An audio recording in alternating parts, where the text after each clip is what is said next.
welcome and allow yourself to settle comfortably into a posture of rest. As the picture softly fades to darkness after these opening words, let the quiet space around you take over completely. There is nothing you need to accomplish tonight, and nowhere else you need to be. Tonight, we begin a peaceful journey back into deep time, following a substance so simple and familiar that we often take its quiet presence for granted. Salt, long before cities rose, before maps were drawn, or parchment recorded the early chapters of human memory. Salt was already threading its silent way through the physical landscape, gently shaping the movements of life across the face of the earth. It lay dissolved in deep subterranean aquifers, crusted in shimmering white sheets along sun-baked shores, and seeped quietly upward through damp woodland springs, drawing living creatures toward its steady, life-giving presence through an unspoken ancient instinct that carried them across vast distances.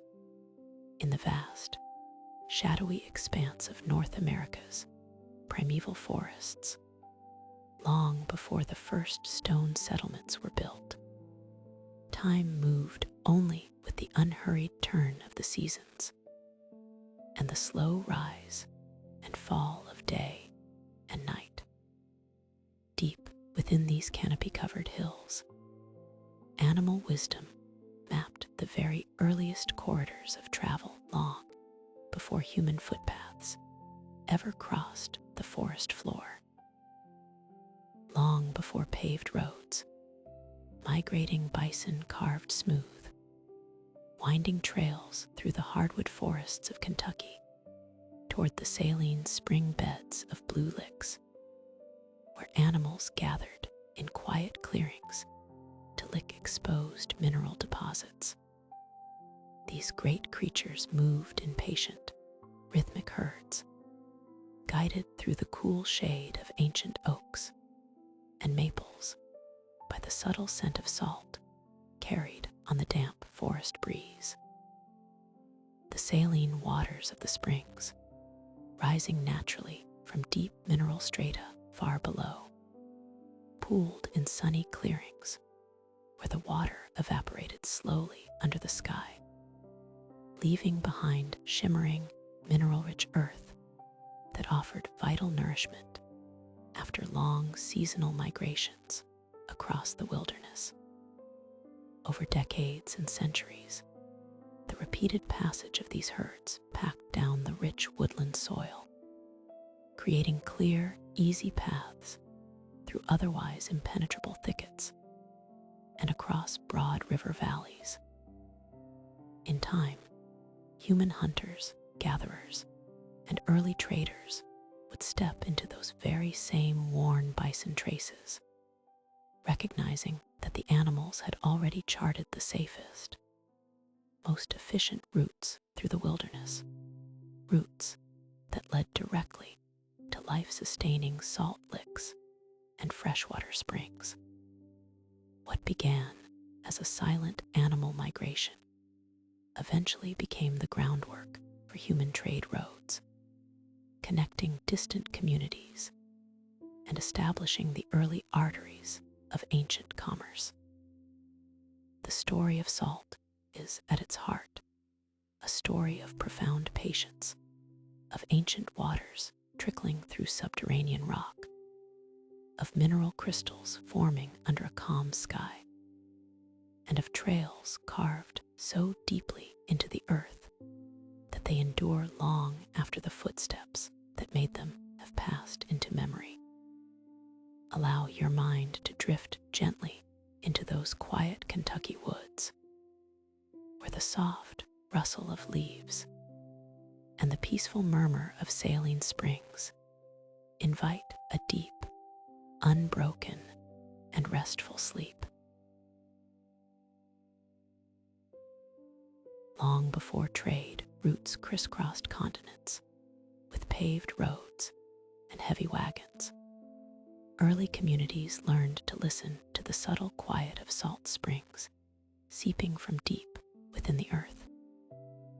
In these peaceful places, where mineral-rich water rose gently to the surface, human hands found ways to coax sparkling white crystals from clear liquid, turning a fleeting natural gift into a lasting treasure.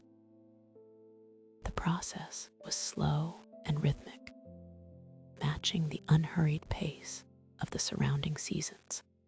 Firewood was gathered with patient care from nearby woodlands. Clay was smoothed into heavy bowls, and the soft, warm vapor of evaporating water rose into the calm open sky.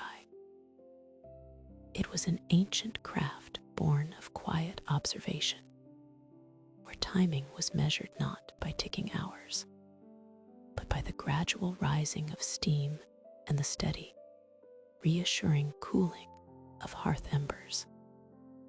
Near Pravadia, Bulgaria, around 4700 BCE, residents of Salnitsada built Europe's earliest known salt town.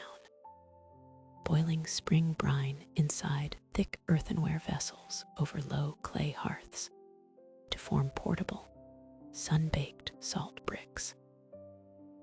In those serene, hearth-warmed settlements, the low hum of simmering pots filled the cool evening air like a quiet lullaby. The thick walls of the clay pots held the steady warmth of the fires beneath, ensuring the water evaporated at a gentle and predictable rate.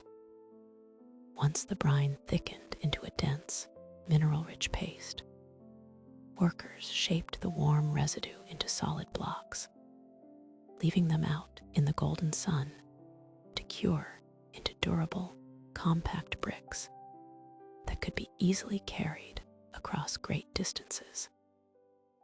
Each small brick held the quiet labor of the community, serving both as an essential means to preserve harvest foods for long winter months, and as a trusted token of trade between neighboring settlements.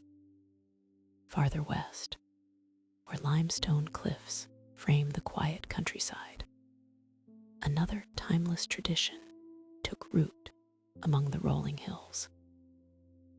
In the narrow valley of Salinas de Añana in northern Spain, salt makers, since 4000 BCE, have guided natural brine through 4 kilometers of elevated pine aqueducts, gently filling thousands of terraced wooden platforms to evaporate in the warm mountain breeze.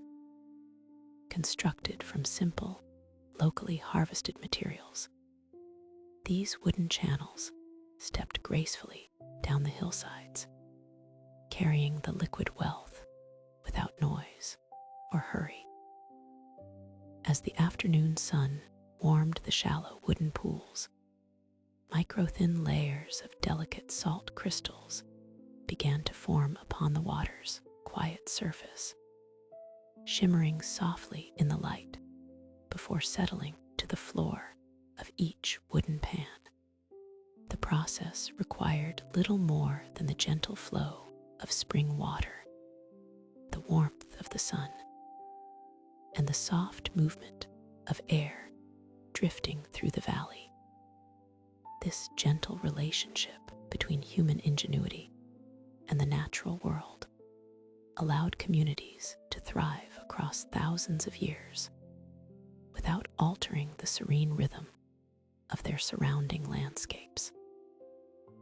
The quiet patience required to gather salt by hand reflected a deeper understanding of time, one measured by the slow drip of brine through pine wood, the steady glow of clay hearths, and the quiet shift of mountain shadows.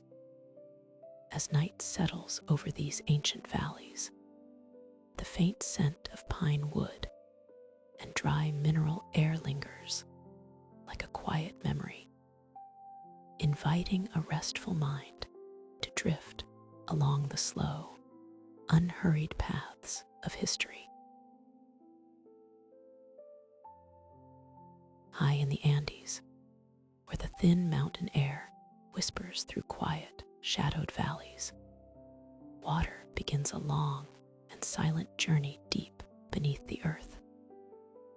Far below the terraced hillsides, subterranean currents move through ancient mineral deposits, slowly dissolving elements that have rested undisturbed for countless ages.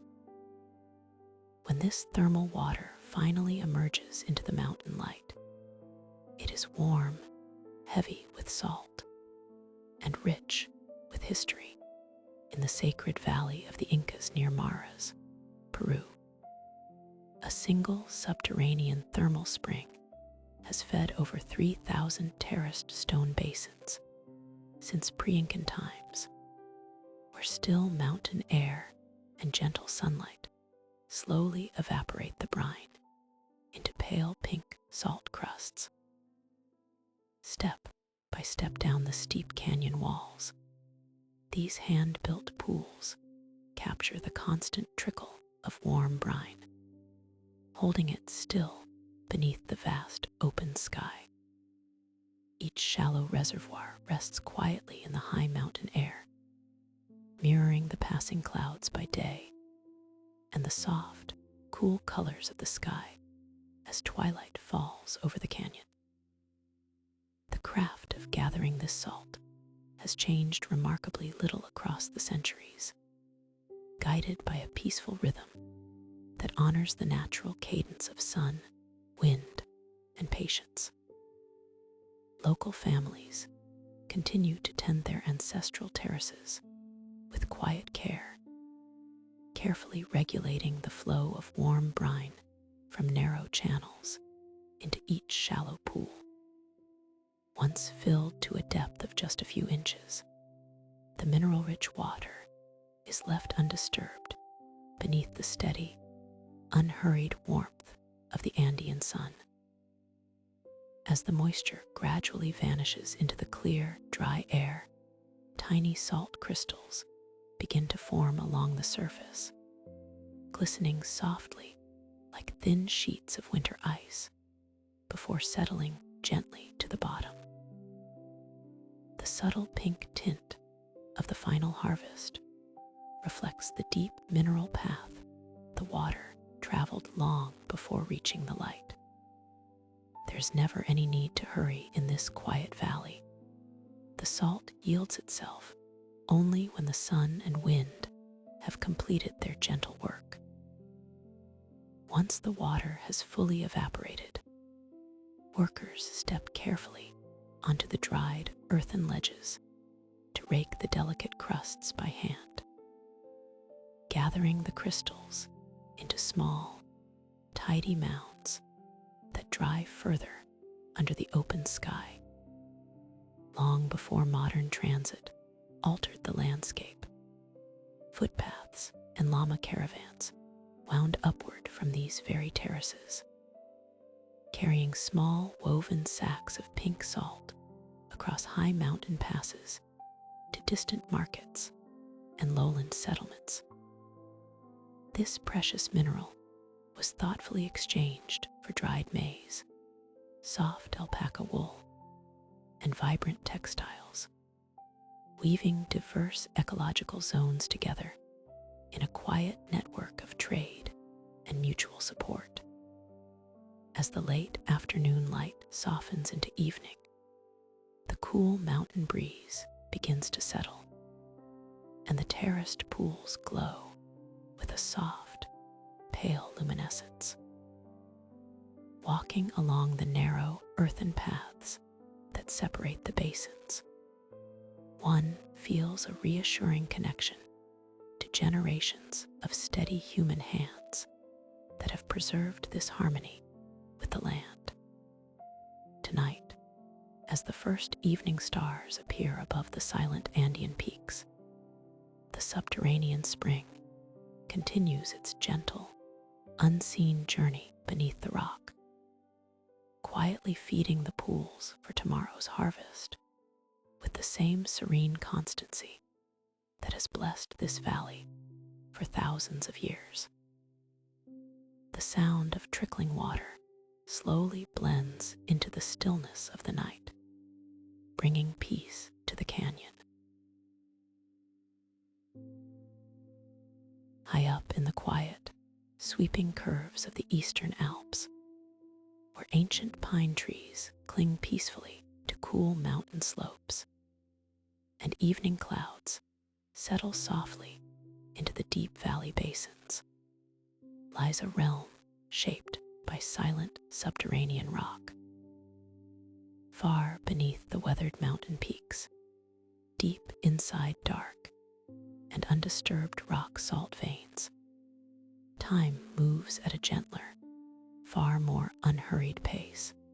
In these subterranean chambers, moisture is drawn softly away into the dense mineral walls, creating an extraordinary natural sanctuary where the distant past remains untouched by decay or humidity. As layer upon layer of earth and stone settled over uncounted centuries, the mountain held fast to the subtle memories of human presence, wrapping ancient workspaces in a soft, deep blanket of dry, stillness-filled air. Here, the slow accumulation of mineral salt shielded fragile organic materials from the weathering elements outside, suspending the quiet, patient work of early communities in a peaceful, timeless sleep. Outside, seasons turn from deep winter snows to bright alpine summers. Yet within the heart of the mountain, the atmosphere remains steady, quiet, and completely unchanged. Deep within the high alpine tunnels of Hallstatt, Austria, Bronze Age miners, around 1000 BCE, left behind wooden pine torches and leather backpacks that were preserved for 3 millennia by the calm, dry environment of the interior salt rock.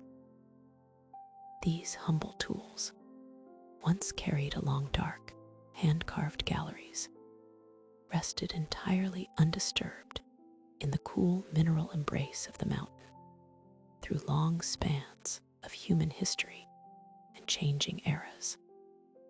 The pine wood retains the fine, subtle grain patterns of its original forest growth, while the leather straps and stitched pouches remain remarkably intact, held gently in place by surrounding salt crystals that halted the natural process of decomposition.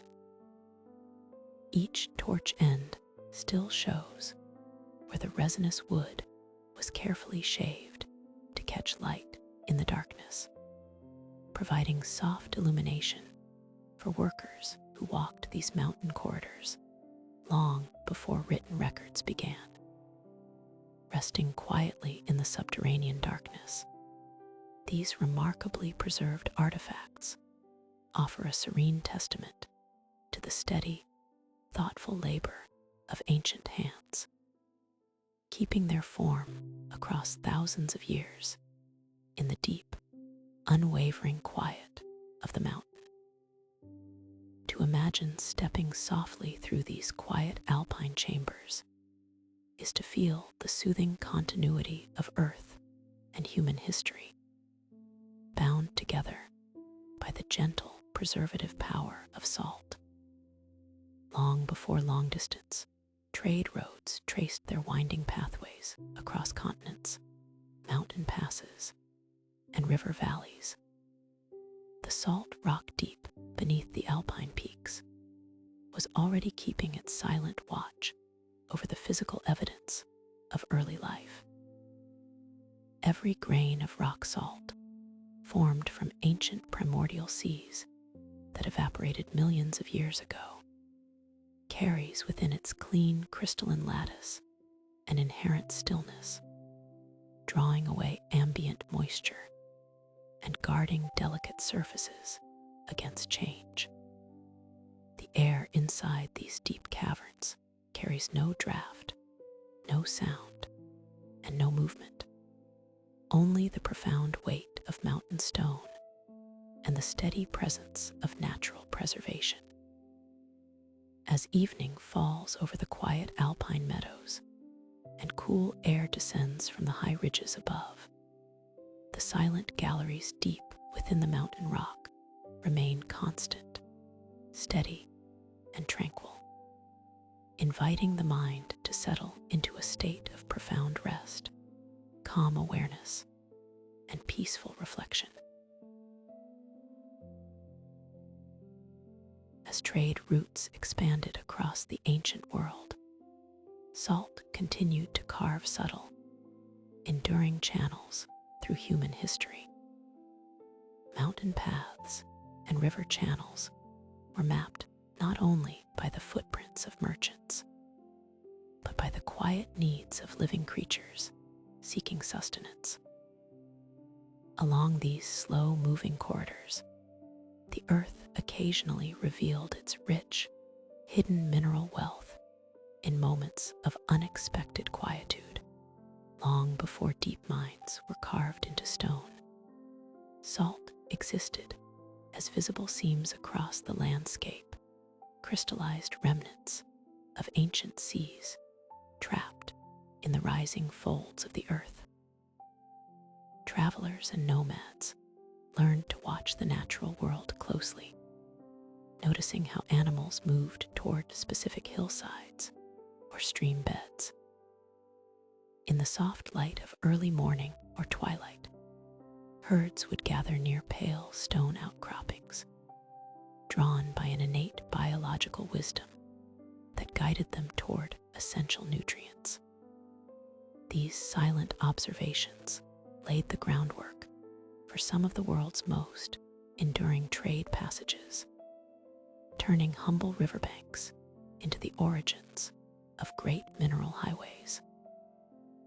One such discovery unfolded gently in 326 BCE along the quiet banks of the Jhelum River in northern Pakistan, where the vast military campaign of Alexander the Great had slowed to a gentle, necessary rest. As the weary army made camp near the river valley foothills, the exhausted horses were turned out to graze along the riverbanks and stony slopes. Unbothered by the grand movements of human history, the horses wandered among the pale cliffs and began gently licking the exposed mineral outcroppings, their simple instinct leading the travelers to the massive pink rock salt deposits of Cura. What seemed like a momentary pause in a long journey revealed an immense underground sanctuary of translucent pink crystals formed over hundreds of millions of years beneath ancient seabeds. The gentle rasp of horse tongues against soft, salty stone marked the quiet beginning of human awareness of one of the largest and oldest rock salt deposits in existence, a place where warm-hued mineral would be gathered for generations to come. The Cura salt deposits, with their delicate shades of rose, peach, and pale amber, stand as a timeless testament to the patient mechanics of the earth. In the peaceful solitude of those northern river valleys, the discovery required no grand engineering or fierce ambition, but merely the calm, observant eyes of tired travelers watching their beasts at rest. The salt, hidden beneath the salt range, had remained dormant for epochs, cradled in darkness, until that quiet afternoon along the Jhelum River. In the centuries that followed, subterranean chambers of rose-tinted rock salt would be hollowed into cool, cavernous halls, preserving both moisture and memory within their luminous walls. Yet even as extensive trade networks grew around these pink mountains, the spirit of their discovery remained anchored to that original, unhurried moment, a gentle reminder of how the quietest interactions between living creatures and the earth can shape the slow flow of human civilization. As night settles over the ancient riverbanks, the subterranean salt remains still and luminous, holding the quiet warmth of time within its ancient stone. Across the quiet spans of antiquity, the pursuit of salt invited human hands to look deep within the earth and listen to the silent, unseen movements of water. Long before industrial machinery altered the natural rhythm of production, steady patience governed every single step of gathering this precious mineral from subterranean depths. In the Zigong Basin of Sichuan during the Han Dynasty, artisans constructed towering bamboo derricks to draw dense brine from underground aquifers over 300 meters deep, channeling the liquid through miles of hollowed bamboo pipelines. These remarkably flexible conduits of split green stalks wove gently over soft, rolling hills, carrying the heavy mineral water toward quiet boiling sheds, where wood fires simmered softly for days on end. As light steam rose into the calm afternoon air, tiny white crystals slowly gathered along the edges of broad iron pans, resting like fresh winter frost upon the dark metal surface.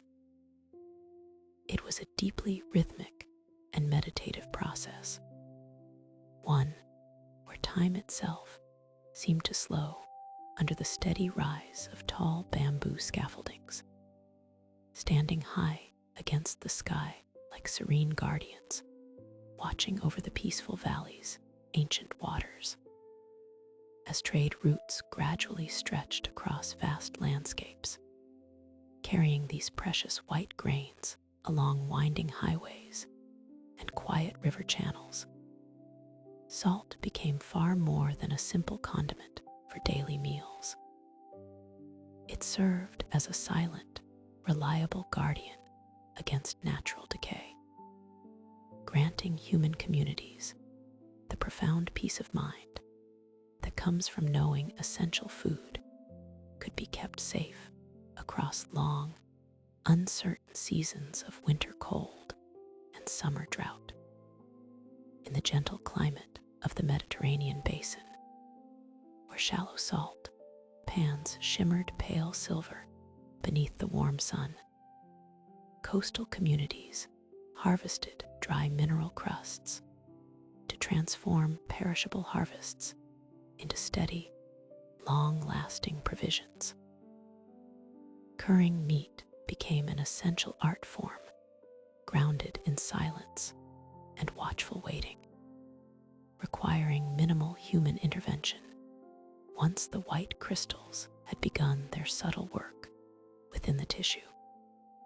In 160 BCE, the Roman writer Cato the Elder detailed how pork legs were packed with dry sea salt inside carved wooden barrels, resting undisturbed in cool stone larders for 12 months to slowly dry and cure within those dim, earth-cooled storage rooms.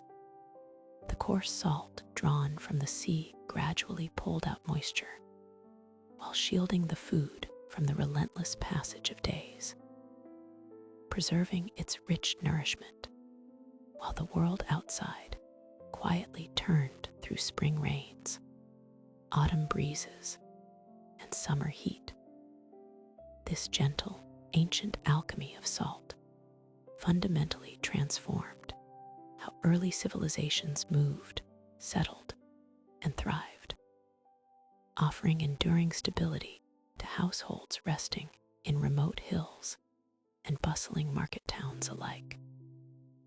The simple, harmonious combination of dense mineral crystals, smooth wooden vessels, and cool stone cellars allowed families to sleep soundly, knowing their winter larders were well protected by the quiet power of earth and sea. Through the patient craftsmanship of hand artisans tapping deep subterranean brine, and the steady traditions of Roman homesteads tending their silent storage vaults, salt wove a comforting thread of continuity through the fabric of daily existence. Each tiny crystal carried within its structure the long memory of ancient waters, hidden depths, and human care, leaving a legacy of quiet security and peaceful preservation that lingers softly across the ages. In the quiet light of early antiquity, the gentle rhythm of trade was measured not by speed, but by the steady, unhurried steps of burdened animals tracing paths across the landscape. Among these ancient arteries of commerce, none carried a quieter significance than the tracks carved specifically to transport salt from the coast into the rugged heart of the Italian peninsula, long before paved highways stretched across empires. Modest routes formed where salt was gathered near the shoreline, establishing a timeless reliance between maritime marshes and inland communities. At the mouth of the Tiber River, shallow coastal lagoons caught the warmth of the Mediterranean sun, allowing seawater to slowly evaporate in broad, tranquil pans. Here, coarse gray crystals were raked by hand from the drying basins, rich in minerals and carrying the faint, clean scent of the sea. The harvesting of salt was an exercise in patience, guided by summer heat, soft breezes, and the natural cycle of dry afternoon winds. Once collected and left to settle under the open sky, this humble mineral wealth was carefully packed into woven hampers and wooden crates, ready to begin a journey inland along paths that had been trodden for centuries. Along the ancient Via Salaria, slow ox-drawn wagons carried unrefined sea salt harvested from the shallow pans of Ostia, along a 150-kilometer path through the misty Apennine foothills. Heavy wooden wheels creaked rhythmically against the earth as the patient beasts set a deliberate pace, moving at barely 2 miles an hour beneath the rustling foliage of cypress and oak trees. Drivers walked calmly beside their teams, guiding them with soft calls, listening to the muffled clatter of hooves and the low groan of timber under weight. This winding route followed the natural contours of the valley floor, tracing the river's edge before ascending gradually into higher elevations, where cool morning fog gathered in the quiet hollows between hills. Every bend in the trail revealed a familiar landscape of terraced fields, ancient stone walls, and small settlements where salt was an indispensable pillar of daily life. It preserved the autumn harvest, cured hillside cheeses, and sustained essential livestock through winter frost, transforming the cargo of those unhurried wagons into a symbol of quiet security for mountain communities far removed from the shore. As daylight faded into twilight along the mountain passage, the travel party would pause at quiet way stations nestled in the shelter of the valley. Here, oxen were unyoked to rest and graze in damp, fragrant meadows, while travelers gathered near modest stone hearths under an expanding canopy of evening stars. The air in these upper hills was crisp and still, carrying the soothing scents of wood smoke, wild thyme, and damp earth. Within the covered wagons, the coarsened grains of sea salt rested undisturbed in their containers, catching the faint flicker of embers in the settling dark. The slow movement of salt across the land created a shared cadence between coastal salt makers and mountain dwellers, bound together by the same basic human need for preservation. When dawn arrived, lifting the soft veil of blue mist from the forested ridges, the journey would begin anew, carrying the quiet gift of the sea onward through the timeless hills. Along the quiet coastlines where the land meets the restless, rhythmic tides, ancient communities learned to listen to the soft murmur of the sea. In these peaceful places, the gathering of salt was never a process to be rushed, but rather a slow and patient conversation with the natural world.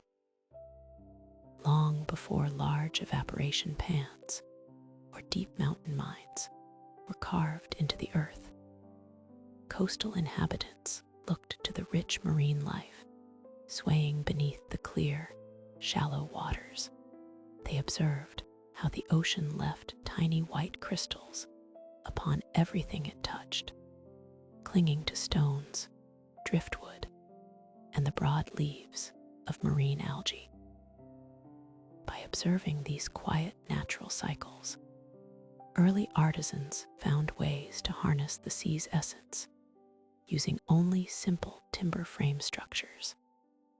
The heat of the sun and the gentle coastal winds that blew softly across the shoreline from morning until dusk.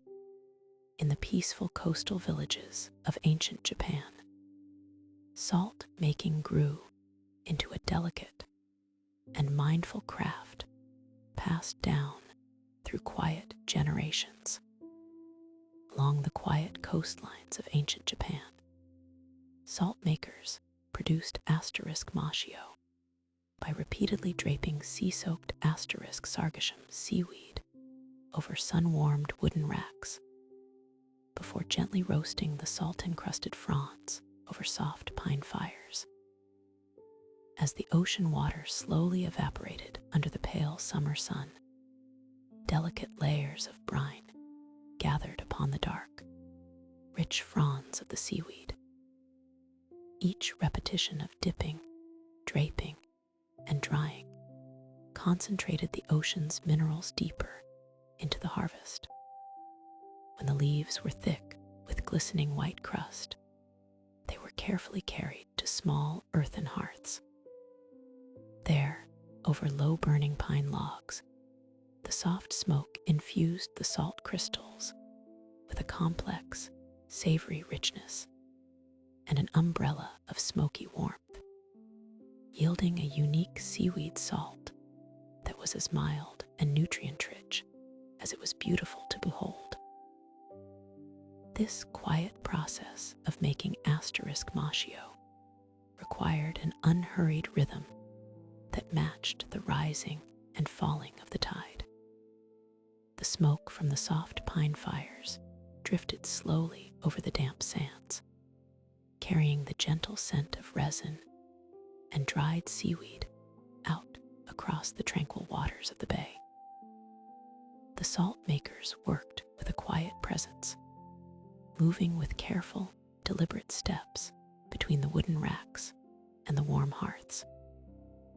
There was no noise save for the occasional crackle of dried wood, the call of sea birds gliding on evening thermals, and the endless, steady lapping of waves against the pebbled shore. In this calm atmosphere, every grain of salt became a tiny repository of the ocean's depth, captured through the harmonious cooperation of sun, wind, wood, and water. As twilight began to fall over the coastal huts, the fires would gradually subside into glowing crimson embers, casting a warm and gentle light across the quiet shore. The finished salt, gathering in shallow earthenware bowls, shone with a faint golden gray hue, rich in unrefined ocean minerals and the quiet story of its creation. The salt makers would cover their hearths and rest as the coolness of night settled over the sea, listening to the soft murmur of the surf under a sky filled with faint stars.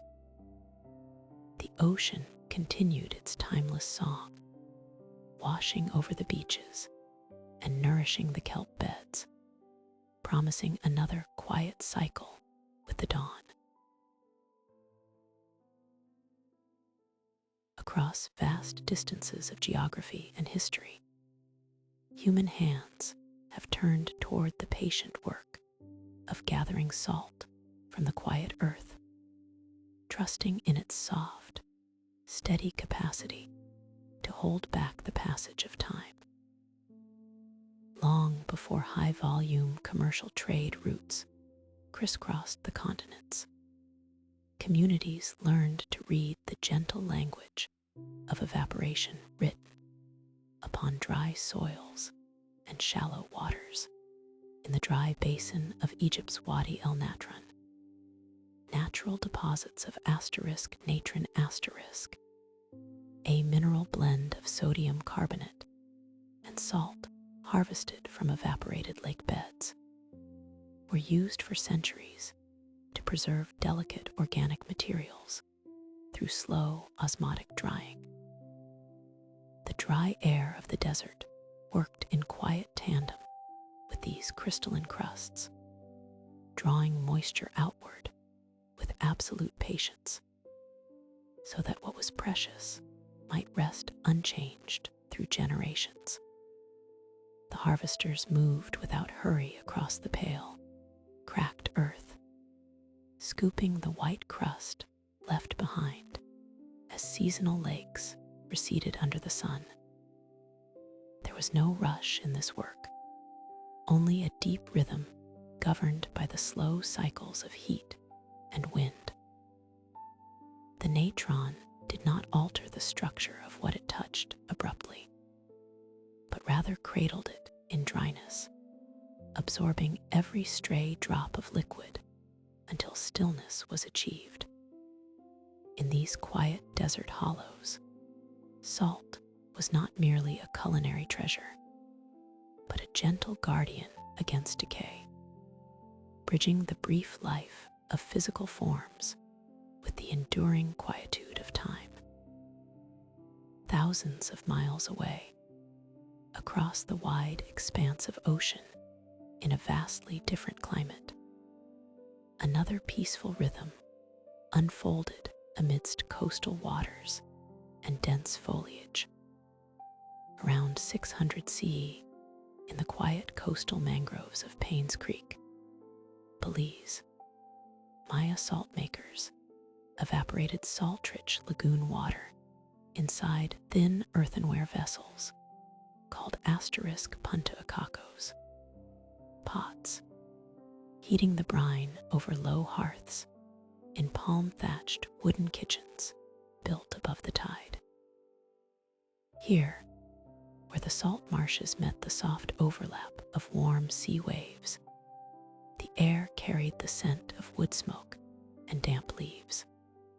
Workers tended small, steady fires beneath thin ceramic walls, listening to the light simmer of brackish water gently giving way to steam.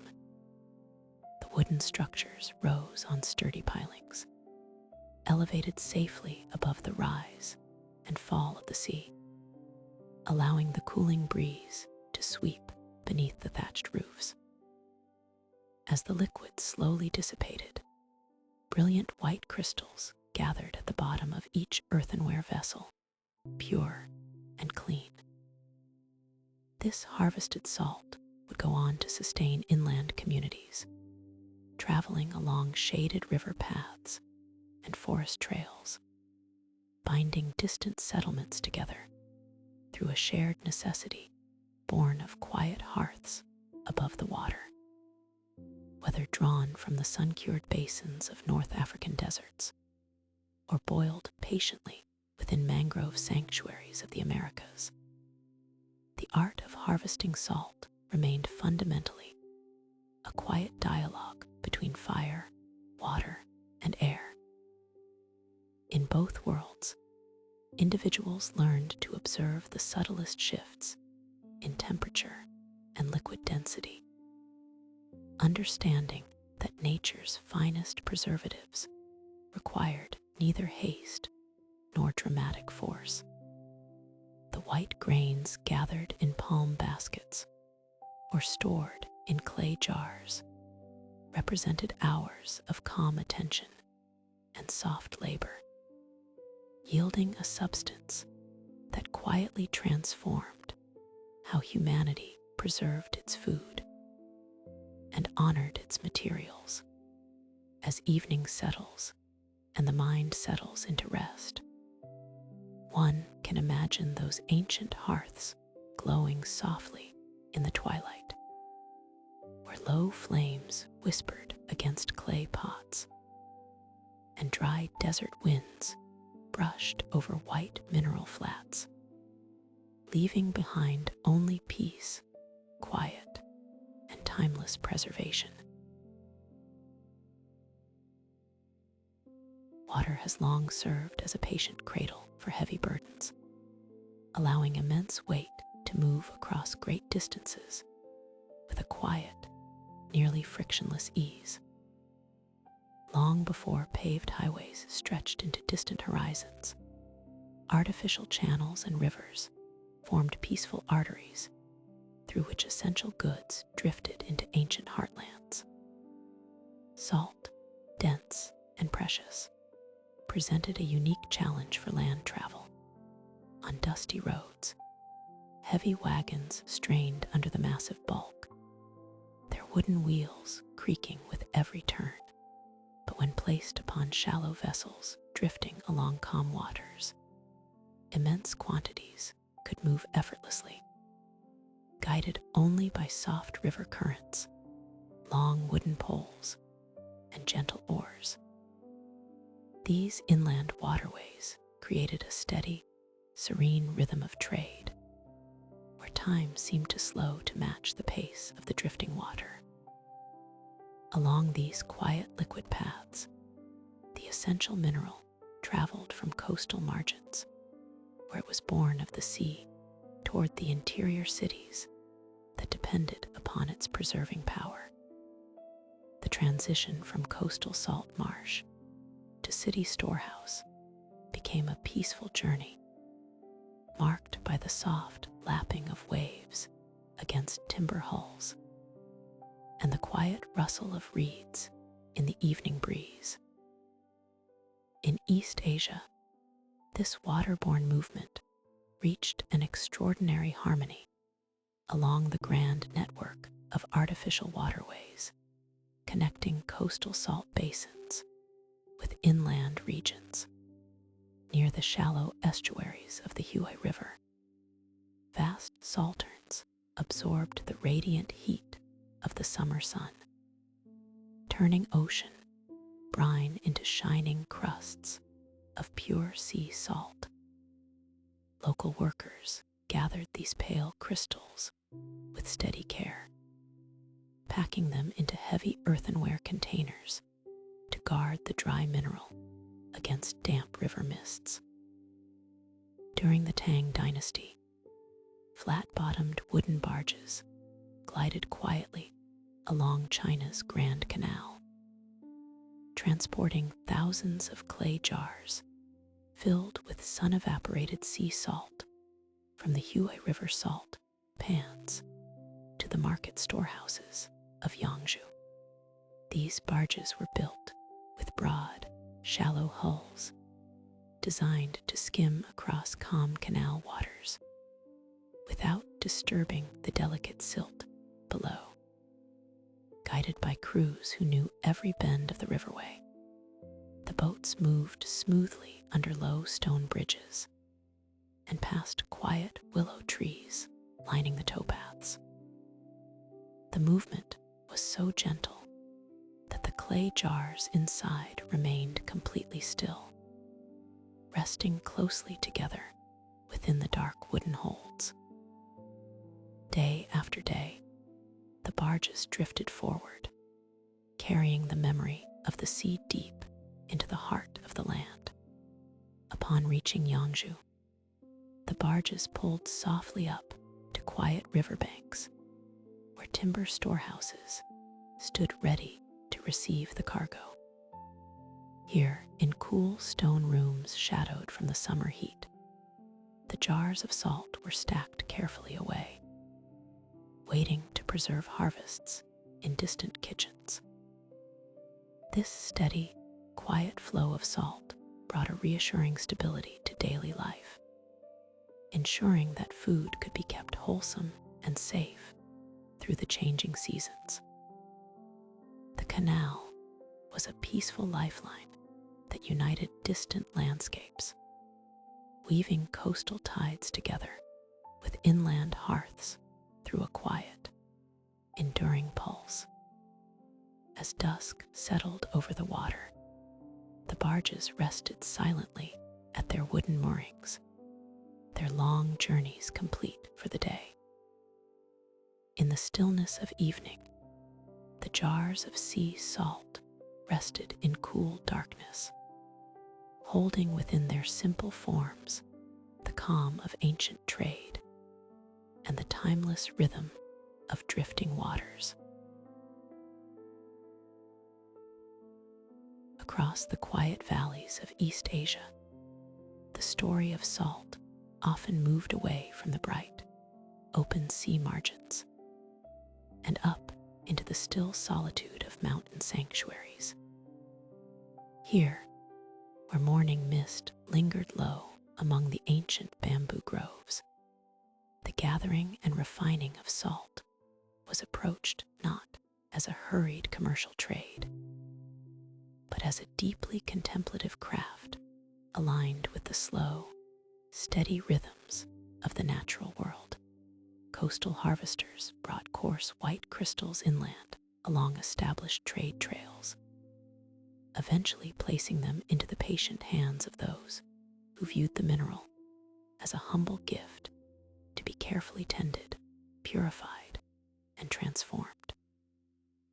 In these serene monastery clearings, the work became a meditative exercise in quiet focus, where every small step, from selecting the greenest stalks to tending the soft breath of an earthen hearth, demanded restful awareness and unhurried devotion.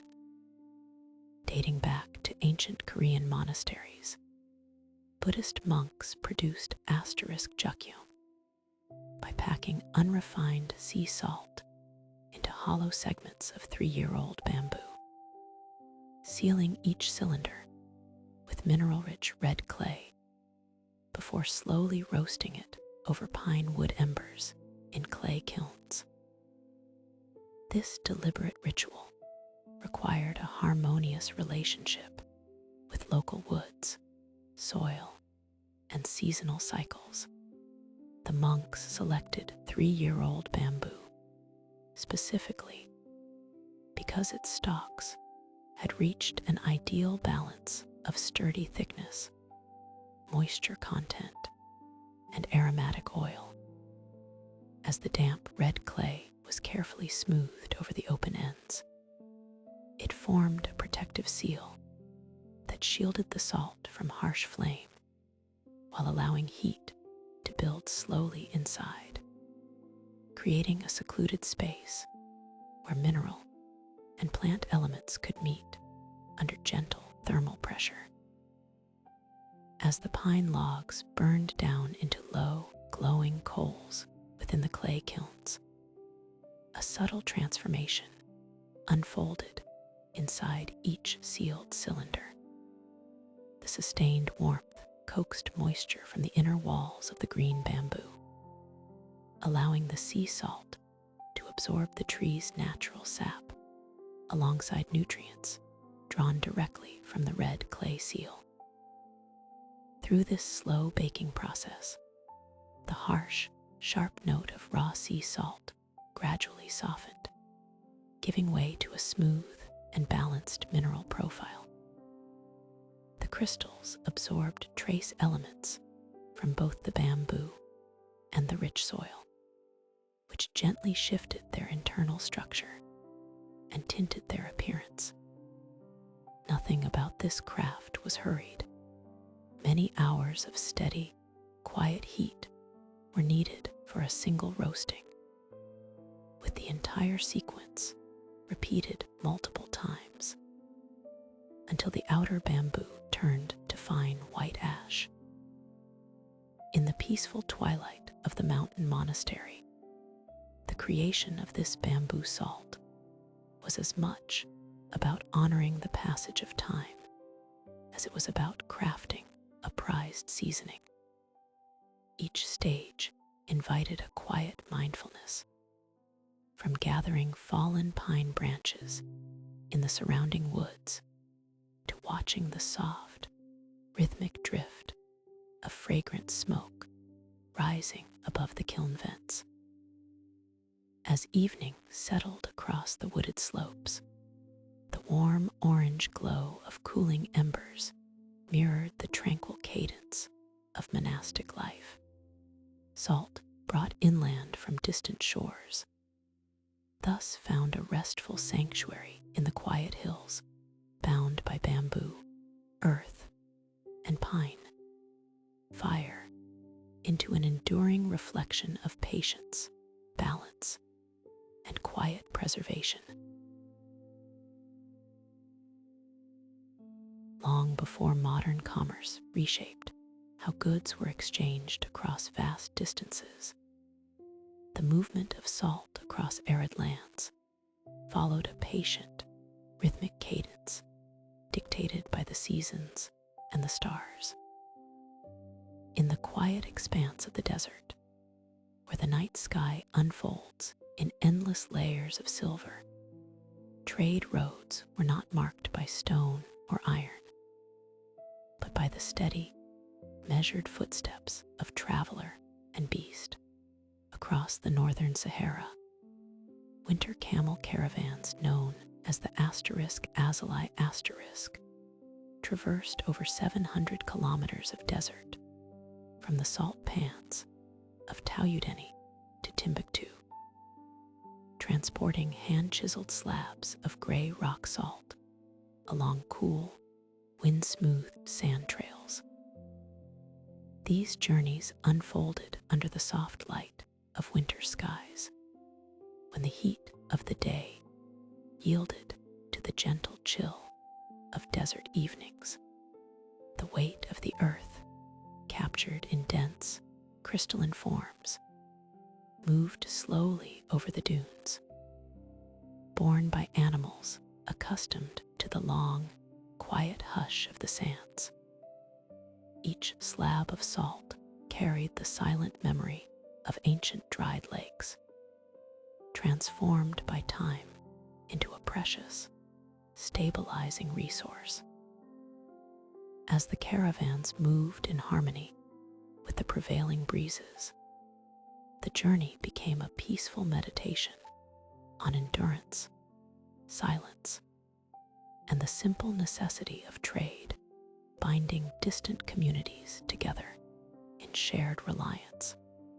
Further south and east, where the terrain rises toward rugged peaks, and cool breezes replace the dry heat of the lowlands, salt played an equally foundational role in daily life and trade.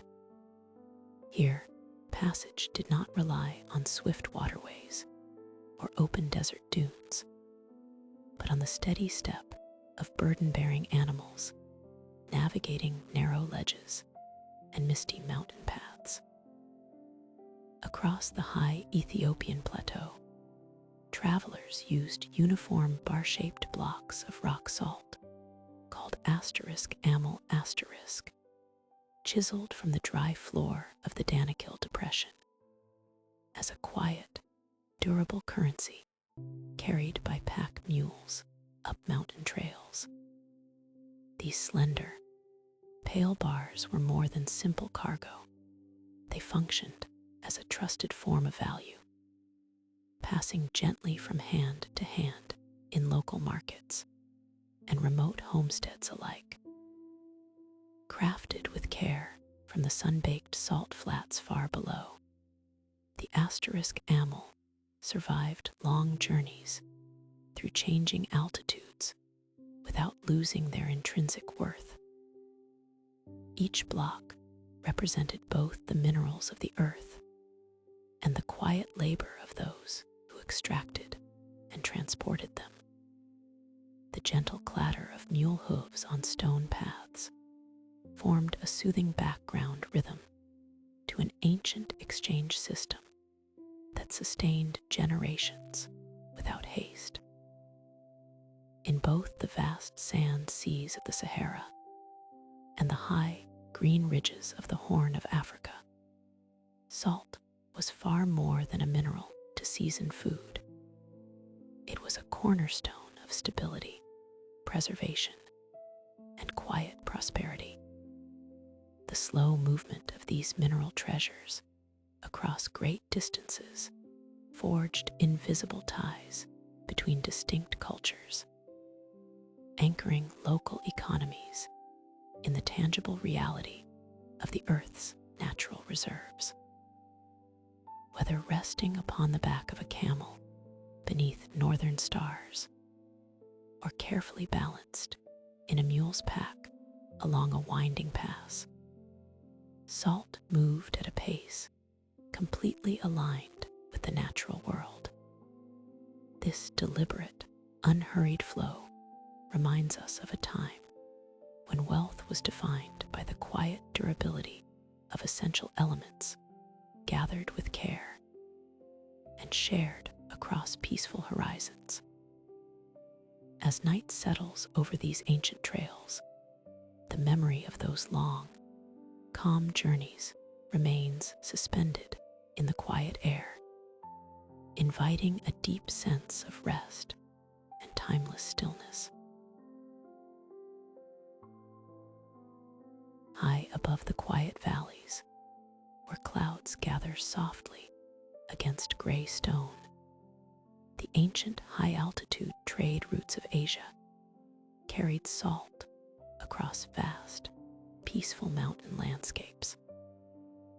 For thousands of years, communities living in remote mountain range shadows relied on the slow exchange of essential minerals harvested from sun-parched inland lakes.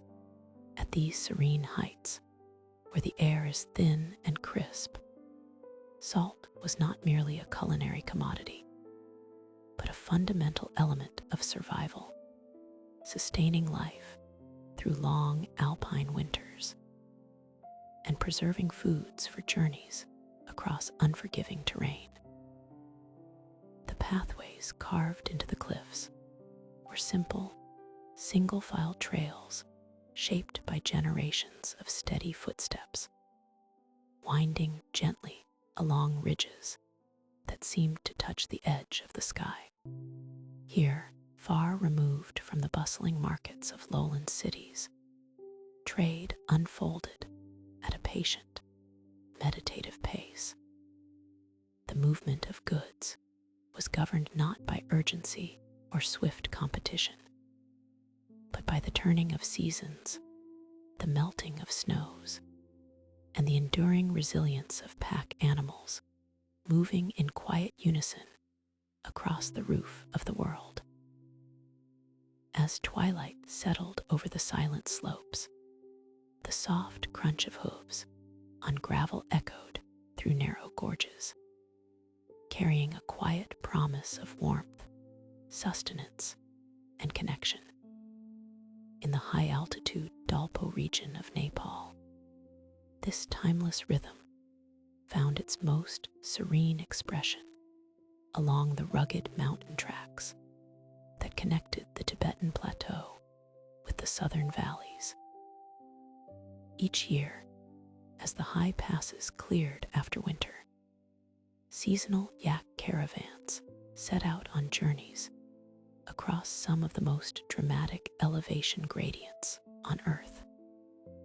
Loaded with hand-woven wool sacks filled with pure, sun-crystallized salt gathered carefully from dried Tibetan lake beds.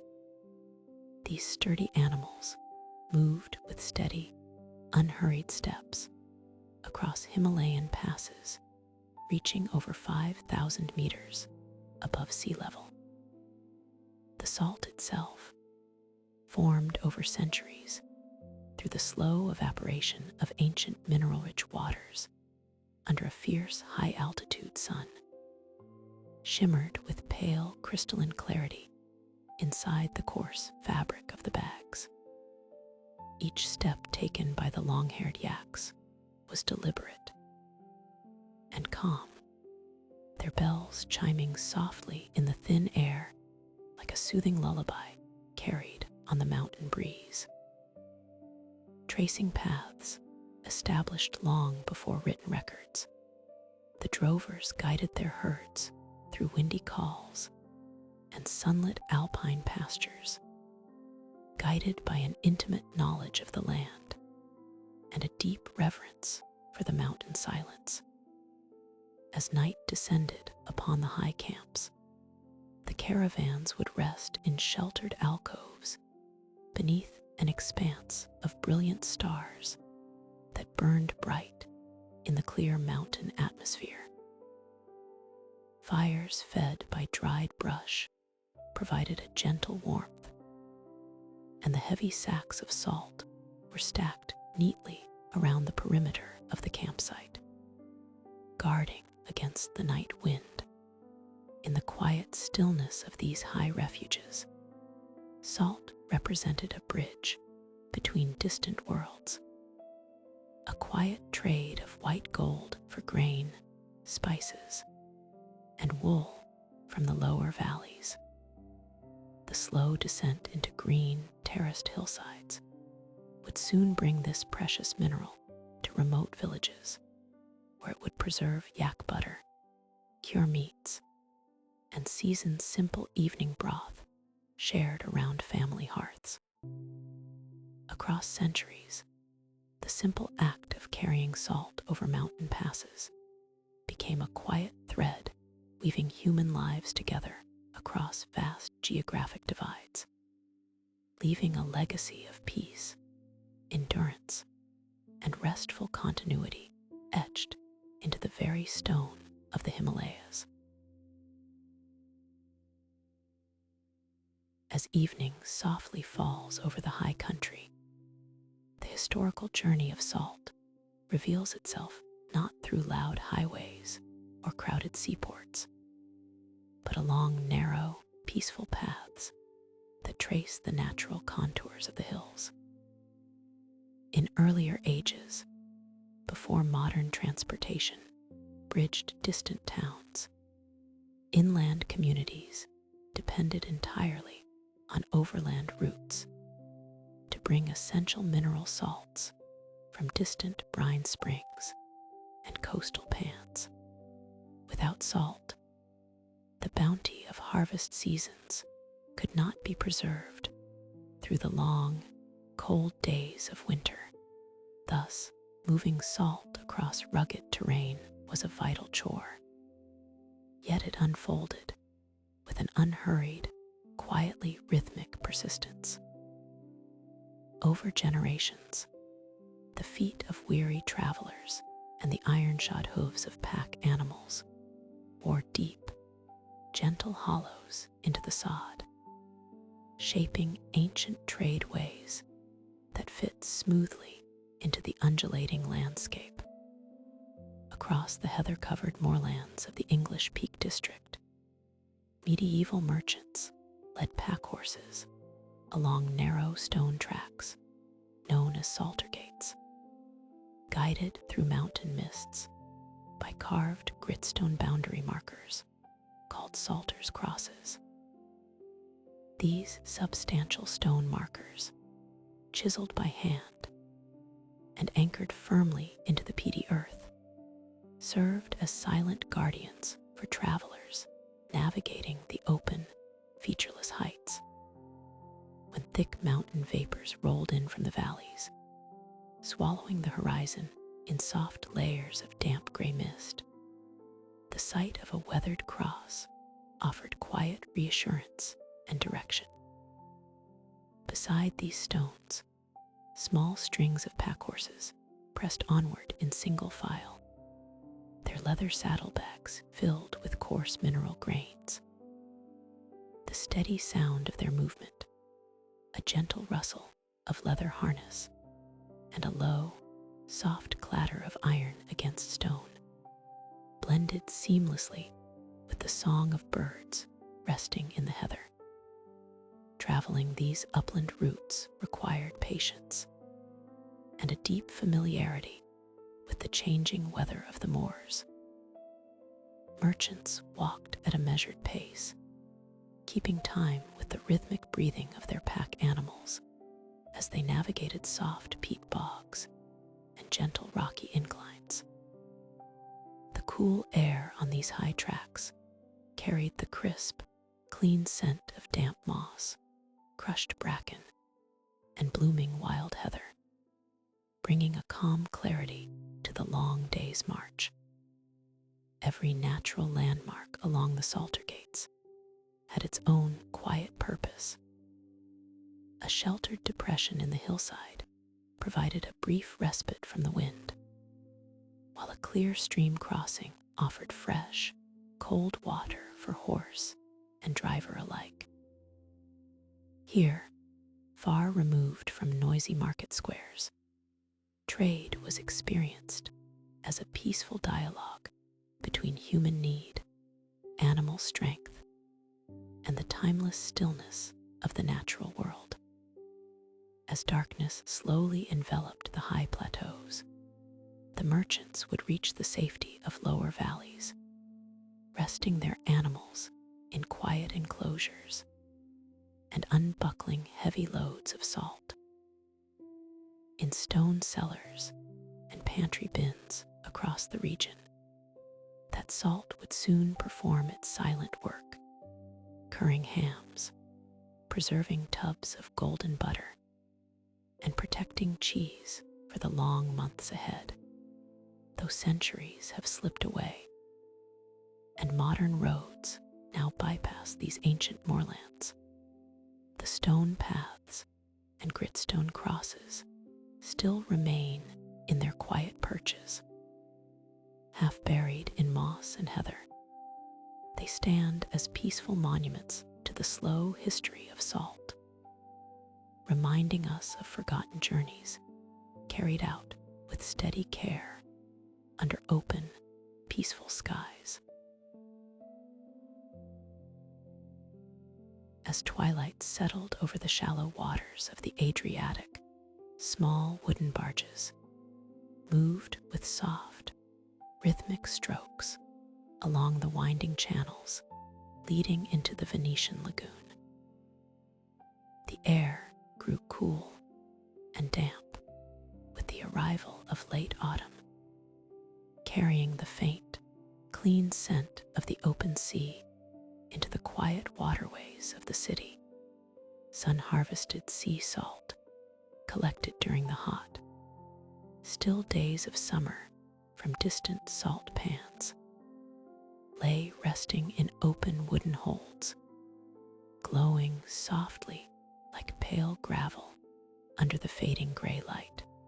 There was no rush in its arrival, only the steady, unhurried cadence of oars pulling through smooth water, bringing the precious minerals that had sustained communities along these coasts for generations.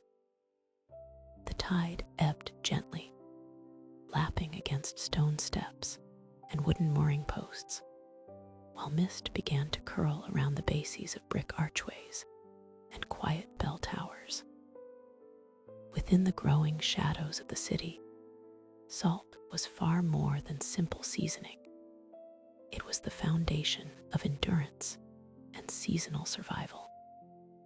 During the 13th century, the Republic of Venice managed its trade through the asterisk magistrato, a less saline asterisk, storing sea salt in thick-walled stone warehouses along the quiet Giudecca Canal to preserve autumn olives, cheeses, and herbs through winter. Behind those deep masonry walls, shielded from moisture and winter chill, great mounds of coarse white grains rested in cool darkness. Here, the salt waited in patient stillness, ready to be distributed to merchants, cheesemakers, and quiet household larders across the region. In dim, cool storerooms, wheels of sheep's milk cheese were carefully rubbed with salt, while crocks of plump autumn olives and earthenware pots packed with fragrant laurel and rosemary were submerged in clear, concentrated brine to rest securely through the long, cold months. This gentle process of preservation relied on the quiet, predictable behavior of salt as it interacted with fresh food. When coarse sea salt coats the surface of milk curds or fresh olives, it slowly draws out excess moisture through natural osmotic pressure, creating a stable environment where warmth and spoilage cannot easily take root. This moisture reduction happens without force, unfolding over weeks of peaceful resting on wooden shelves. In thousands of stone kitchens across the lagoon and surrounding plains, families could rest assured knowing their winter stores were securely guarded against decay. The salt did not change the essential character of the foods it touched. Rather, it held them in a state of soft suspension, keeping the richness of summer pastures and autumn harvests intact until the bright green shoots of spring returned to the fields. As night deepened over the lagoon, the thick walls of the warehouses along the canal held the quiet warmth of the day, insulating their pale, crystalline cargo against the rising night air. The city drifted into silence, anchored by the ancient security of stored sea salt and the gentle cadence of water lapping against the stone foundations of the Giudecca. Each grain carried within itself the memory of sun and sea, quietly performing its work of preservation through the long, dark hours. In the tranquil dark, the knowledge of full larders and well-cured stores brought a deep sense of rest, allowing the city and its people to sleep deeply, wrapped in the quiet protection of time, salt, and water. As the afternoon light softens across the northern waters, the ancient rhythms of maritime trade move with the deliberate, unhurried patience of the tides. Far to the southwest, sea salt was gathered from shallow clay basins, where summer warmth evaporated Atlantic waters into bright white crystals. During the 14th century, maritime traders carried coarse sea salt harvested from the sun-baked salt pans of Barges on the French Atlantic coast to the quiet shores of the Scanner Peninsula in Sweden, where fishermen packed autumn herring into oak casks with salt to preserve them through the long Scandinavian winter. The gentle shifting of wooden cargo hulls across calm seas mirrored the slow turn of northern seasons, binding distant coastal villages in a shared economy of nourishment and quiet readiness. This sea salt, carrying the gentle memory of summer sunlight within its coarse pale grains, nestled tightly between layers of silver fish, preserving their natural vitality as the autumn days grew short and cold twilight settled over the silent Baltic shores. Further inland, quiet waterways provided a peaceful path through dense ancient forests and rolling river valleys, carrying heavy mineral treasures across northern landscapes. Deep beneath the earth near Lüneburg, rich brine springs yielded fine white salt through patient evaporation in wood-fired cauldrons, creating a prized commodity destined for trading hubs along the northern coast. Completed in 1398 as one of Europe's first artificial waterways, the Stecknitz Canal used 13 hand-operated wooden locks to let horse-towed barges glide salt slowly from Lüneburg's brine springs to the Baltic port of Lübeck. Along the grassy towpaths, heavy draft horses walked with slow, rhythmic strides, their warm breath rising softly like white mist in the cool morning air, while the massive timber lock gates opened and closed with heavy, soothing creaks. The gradual rise and fall of water within each wooden chamber lifted the heavily laden barges gently onto each successive reach of the canal, allowing the vital cargo to move steadily toward the Baltic port without any haste, noise, or turmoil. These quiet engineering marvels and coastal sea routes transformed the seasonal survival of northern communities into a steady, reliable tradition of preparation and storage. As twilight deepened across the quiet canal paths and maritime harbors, the steady, patient movement of salt brought a profound sense of security and quiet abundance to cities, villages, and remote farmsteads alike. Inside dark, cool cellars, sturdy oak casks, packed tightly with salted herring, rested in peaceful stillness, safeguarding essential nourishment through the bitter freeze of midwinter. Nearby, in timber warehouses along Lübeck's quiet harbor basins, heavy canvas sacks filled with crystalline Lüneburg salt lay neatly stacked in long rows, ready for gentle distribution across Baltic trade routes.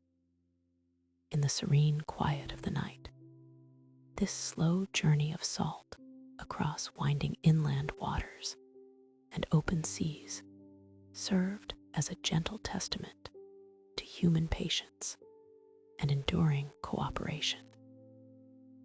It bound together the sunny salt pans of France, the forested hillsides of Germany, and the winter-bound coasts of Scandinavia in a single, peaceful tapestry of preservation. The soft, rhythmic lapping of water against wooden barge hulls and mossy canal walls whispered quiet stories of centuries past, lulling the entire resting world into a deep, uninterrupted slumber. As night settles gently over the Alpine valleys, the cool mountain breeze carries the soft, murmuring song of flowing water. For untold generations, the high mountain passes of Central Europe held deep within their rocky heart vast repositories of salt, deposited by ancient seas that dried millions of years ago. To step into these mountain realms was to enter a realm of quiet, cool silence, where miners carved away pale blocks of mineral wealth from the subterranean dark, working in harmony with the mountain's slow pulse. Outside the mine entrances, rivers stretched out like silver ribbons across the valleys, waiting to carry this precious cargo down from the heights. Water and salt shared an ancient alliance. While salt preserved the seasonal harvest, rivers provided the smooth, effortless highways upon which trade could softly glide without noise or friction. There was no haste in this ancient rhythm. The journey of a salt block was measured not by hours, but by the steady, unhurried pace of river currents filtering through mist-shrouded pine forests, past sleepy hamlets, and beneath the watchful gaze of towering granite peaks resting peacefully beneath starry skies. Along the quiet Salzach River in 15th century Austria, flat-bottomed wooden boats called *Zillen drifted downstream carrying blocks of rock salt mined from the Alpine interior of the Dürnberg mountain to regional market towns. These shallow wooden vessels were handcrafted from local pine and spruce, designed specifically to float easily over river shoals and gentle bends in the water. A single boatman, leaning softly upon a long wooden oar, guided the craft with minimal effort, allowing the natural, silent pull of the river to do the work. The heavy blocks of pale rock salt rested securely in the shallow hull, carefully protected from the damp river air by layers of woven linen or dry straw mats. As the boat moved smoothly past willow trees, dipping their leaves into the clear water, the peaceful creaking of timber and the rhythmic lap of small waves against the wood created a tranquil lullaby for the surrounding valley. Each journey downstream marked a silent link between the deep subterranean caverns of Dürnberg and the peaceful hearths of regional market towns, bringing essential preservation to distant kitchens. This quiet, water-bound passage reminds us of a time when trade moved at the restful speed of nature. There were no hurried schedules along the river corridors, only the patient flow of melted mountain snows guiding timber vessels toward their destinations. Upon reaching the market towns, the boats were unloaded with deliberate, rhythmic care, their mineral burdens stored away in cool cellars built of thick stone. The boats themselves, having fulfilled their gentle downstream voyage, were often dismantled for their sturdy lumber or guided slowly back upstream, using quiet towpaths along the bank, pulled gently by horses walking with measured, slow strides. In this tranquil cycle, the salt trade became part of the land's natural breathing, an enduring, calm harmony between stone, water, and human patience.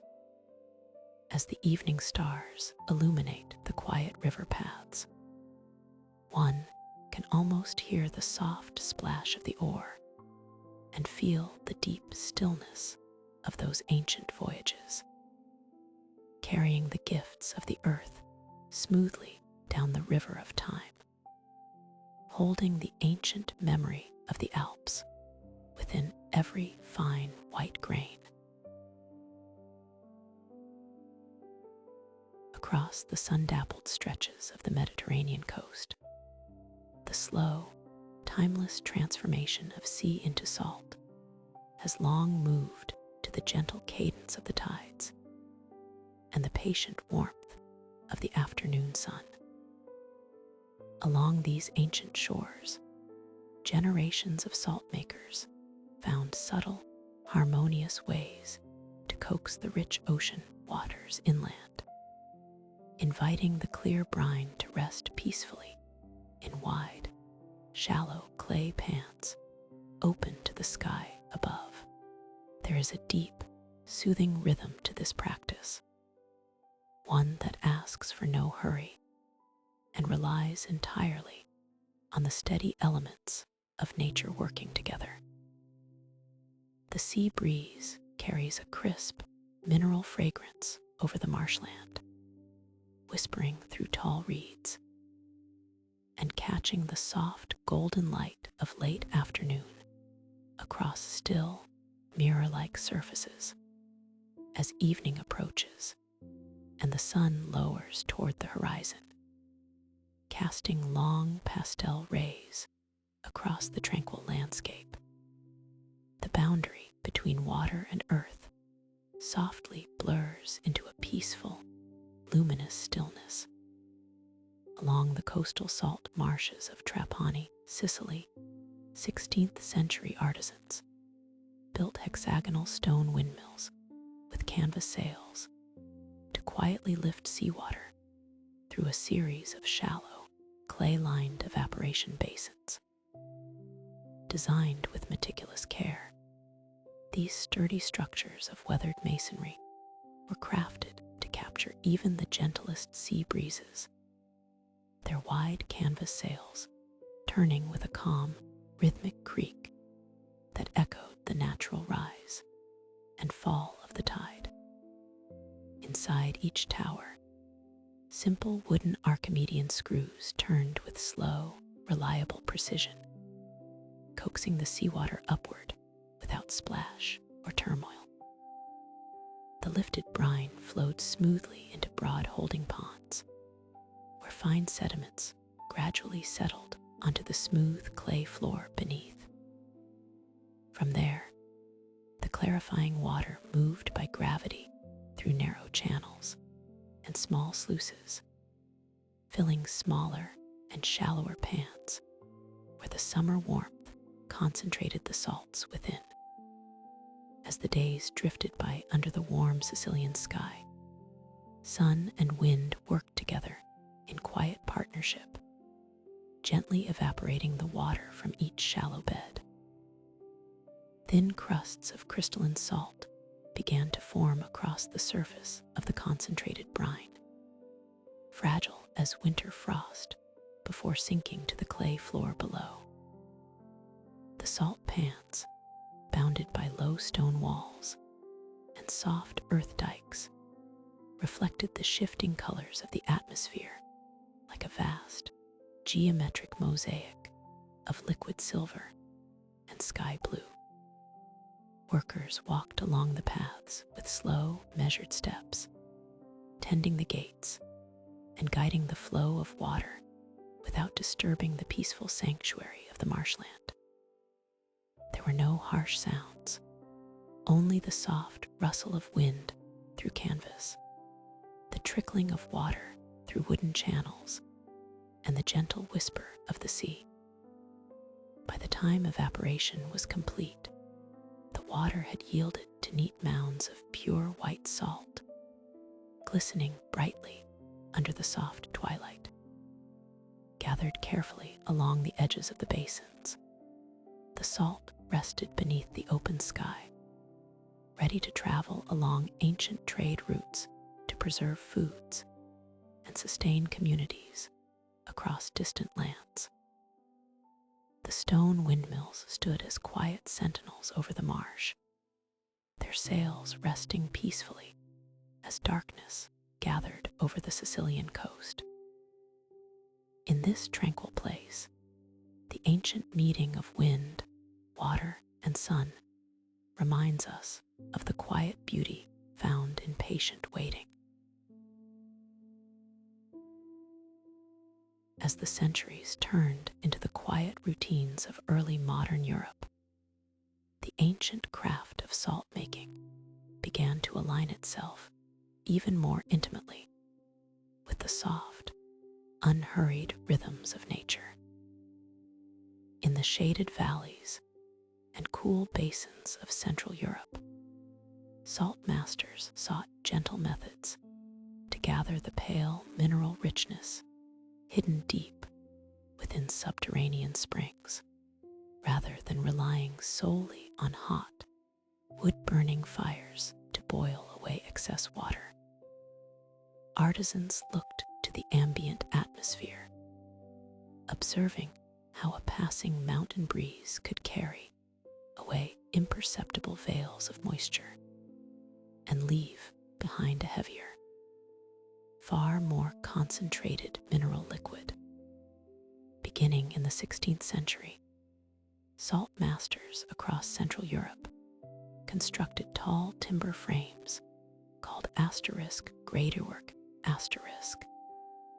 layering them with millions of blackthorn twigs so salty spring water could slowly trickle down the brushwood, concentrating into rich brine through open-air evaporation. These massive wooden structures stood like peaceful open-air monuments amidst the rolling green hills, catching the steady woodland winds as they drifted through the valley. Hour after hour, millions of tiny droplets crept down through the dense web of dark thorns, creating a damp, soothing microclimate around their wooden bases. The air surrounding the brushwood grew cool, salt-laced, and remarkably refreshing to those who walked beneath. While far below in broad wooden basins, the thickened brine gathered silently, refined by nothing more than breeze, sunlight, and time. Transporting this mineral wealth across difficult mountain terrain demanded a similarly thoughtful and harmonious relationship with the natural landscape. High among the northern Alpine slopes, subterranean springs ran rich with dissolved salt. Yet the steep, isolated mountain valleys lacked the flat land, and abundant fuel needed to process the brine where it emerged. The solution was not to haul heavy timber up into the crags, but to guide the liquid down to the wider valleys, using the materials provided by the Alpine forests themselves. Completed in 1619, the 32-kilometer Soleitung pipeline carried salty mountain spring water from Bad Reichenhall to Traunstein through 9,000 hollowed spruce tree trunks fitted end-to-end across alpine ridges. Local craftspeople carefully hollowed each straight spruce stem, fashioning precise wooden joints so that miles of pipeline could curve gracefully across deep ravines, traverse high slopes, and cling to rocky ledges. Within these hidden wooden channels, the salty water moved continuously by gravity alone. A soft, steady pulse flowing beneath the shade of evergreen needles and mountain mist. Together, these quiet innovations formed a rural landscape defined by wood, water, and patience. The hollowed spruce trees carried the mountain's dissolved minerals across leagues of quiet forest, while the blackthorn branches harvested the passing air to distill it into rich brine. There were no sudden movements or harsh disruptions along these historic salt routes. Every drop moved at the measured pace of gravity, wind, and the turning seasons. As twilight fell over the mountains, the soft sound of water trickling through brushwood merged with the whisper of wind in the spruce tops.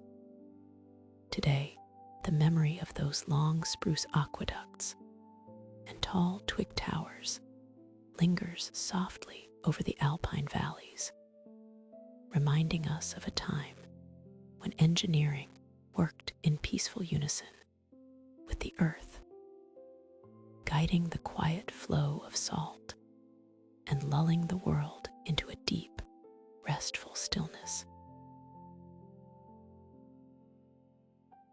Along the tranquil river mouths of northern France, where the cool, freshwater currents of the Seine meet the rhythmic tides of the English Channel, salt has long moved in quiet, deliberate rhythms.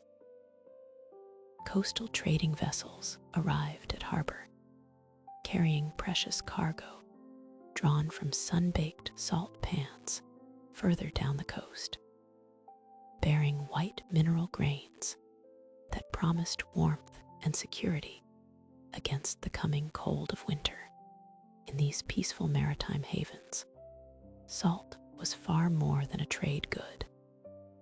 It was a silent guardian of human life, waiting patiently inside cool masonry storehouses for its moment of utility. The atmosphere in these old port towns at twilight carries a faint, comforting scent of salt spray, wet stone, and seasoned oak, offering a soft reminder of the long relationship between coastal workers and the sea.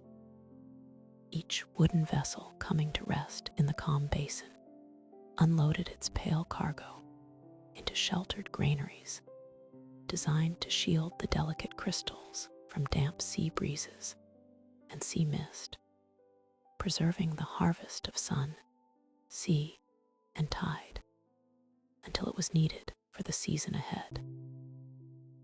In the historic harbor town of Honfleur, this enduring connection between sea trade and food security was etched directly into the grand architecture of its coastal granaries.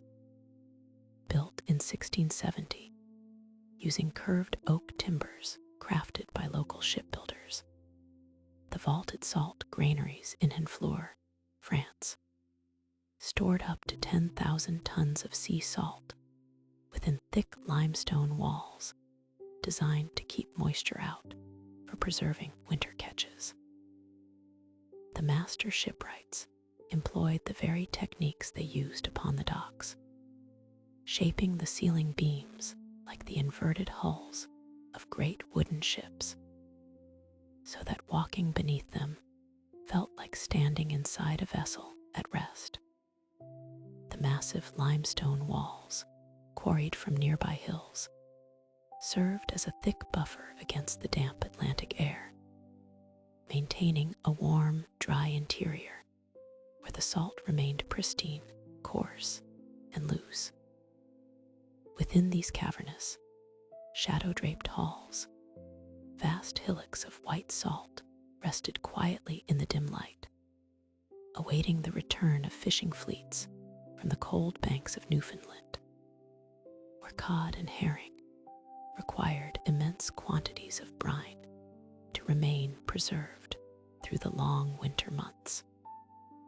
As twilight deepens over the old harbor, the ancient salt granaries continue to stand as quiet monuments to foresight and craft. Their heavy oak frames and cool stone chambers hold the quiet atmosphere of centuries past, untouched by the modern world's restless hurry. Salt, which had once traveled across stormy ocean channels and winding coastal paths, found a prolonged, peaceful repose within these vaulted sanctuaries. The silent presence of these historical storehouses reflects a deep human patience, an understanding of how to store nature's abundance gently, working in harmony with seasonal rhythms. Imagining the still air inside those stone walls, where dust motes drift softly in the fading evening light, brings a restful sense of profound calm. Here, the gathered mineral rested in peace, shielding communities against winter hardship, while outside, the tides continued their eternal, soothing rise and fall, guiding the coastal town and all who dwell within it gently towards sleep.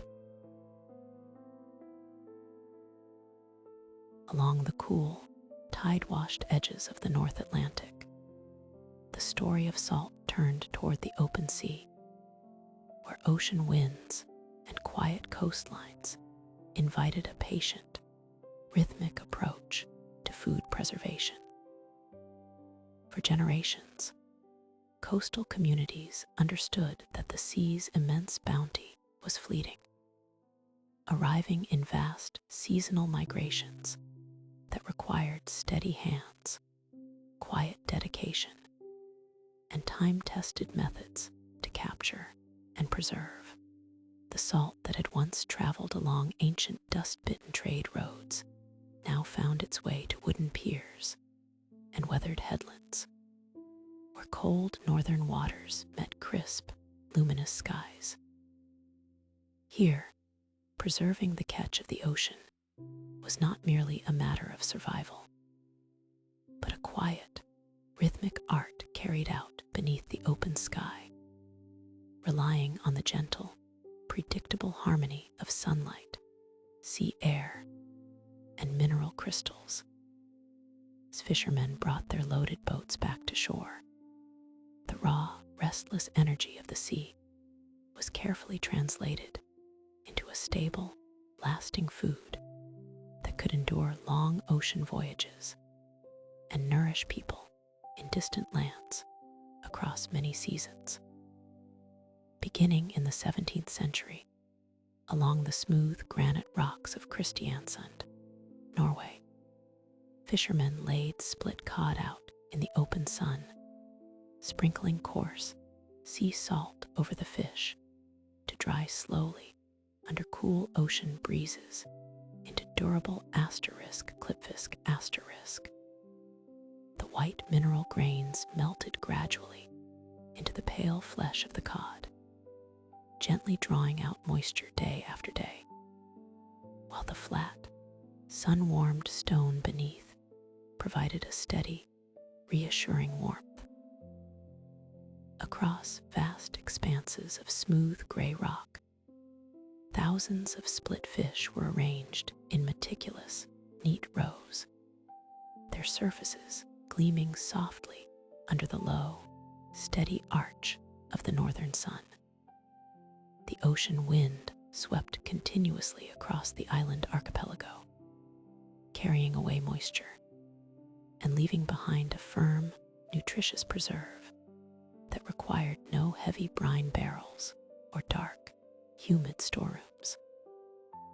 Local families tended to these expansive rock fields with quiet vigilance, carefully gathering the fish into small, rounded stacks when summer rains approached, and spreading them flat once more when the skies cleared, allowing gentle breezes and time to complete the patient transformation.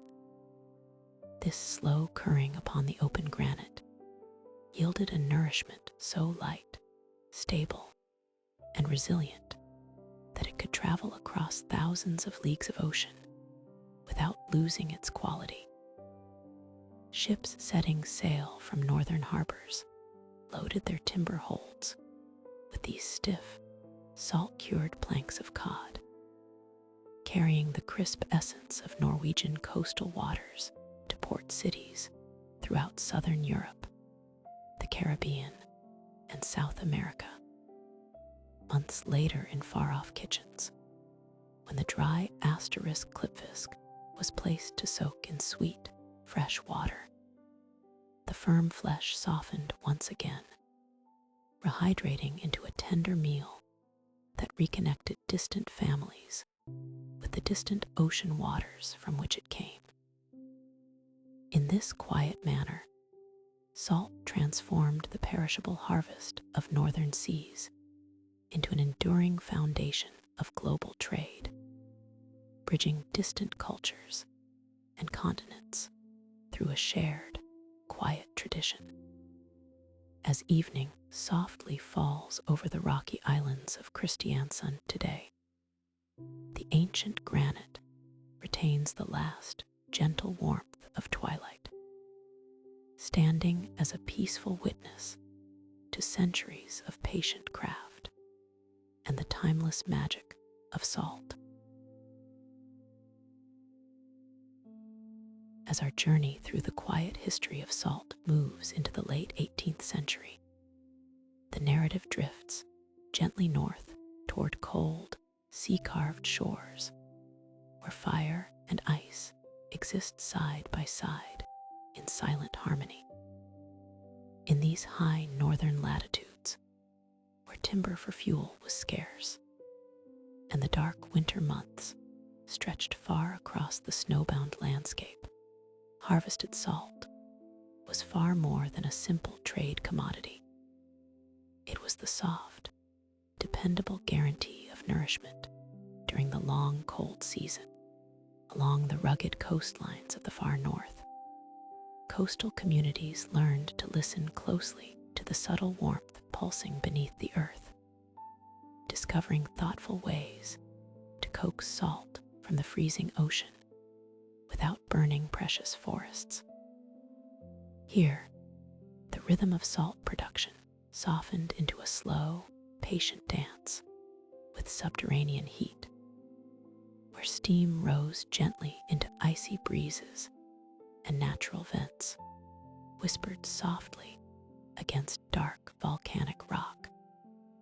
In 1773, along the remote fjords of Reykjanes, Iceland, salt makers used geothermal hot springs to heat shallow iron pans filled with Arctic seawater, evaporating the liquid into delicate white crystals in the crisp coastal air.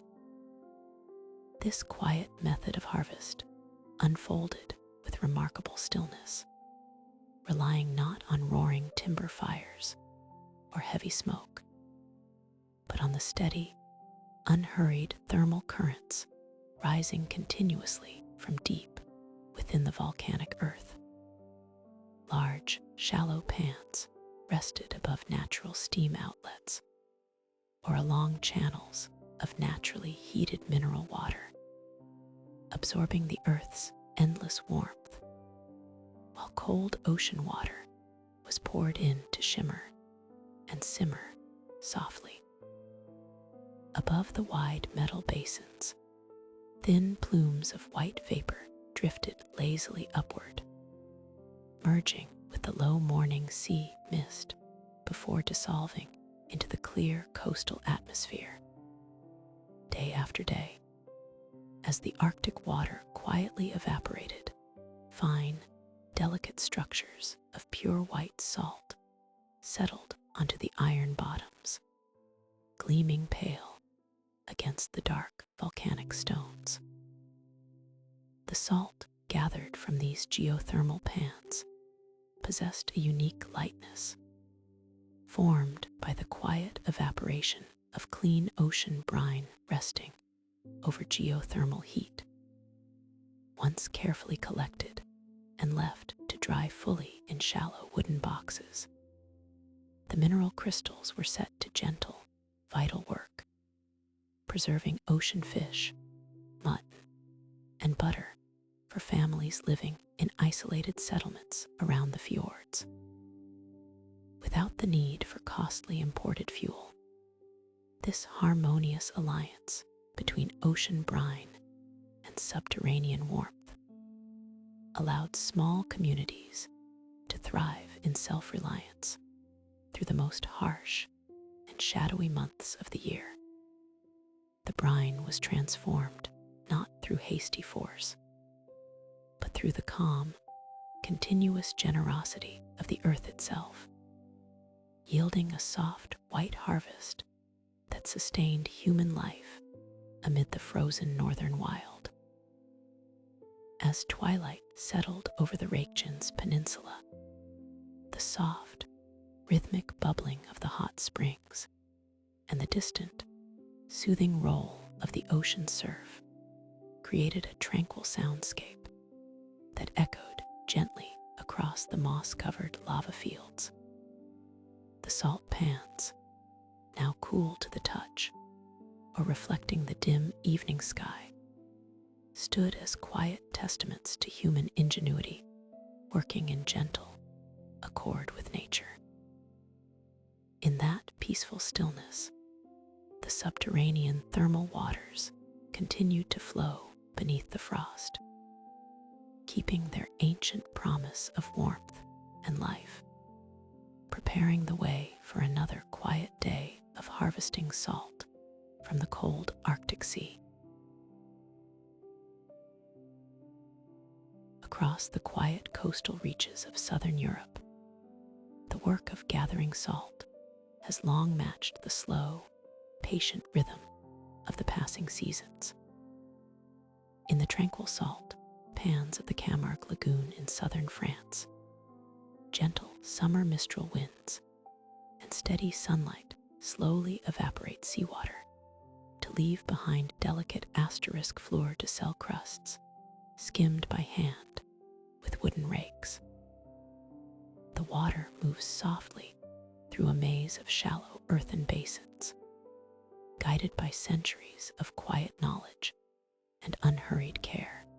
Here, the air carries a light, clean salinity, while workers move with deliberate steps across the shimmering flats, gathering the fine white crystals before the stillness of dusk settles over the wetlands.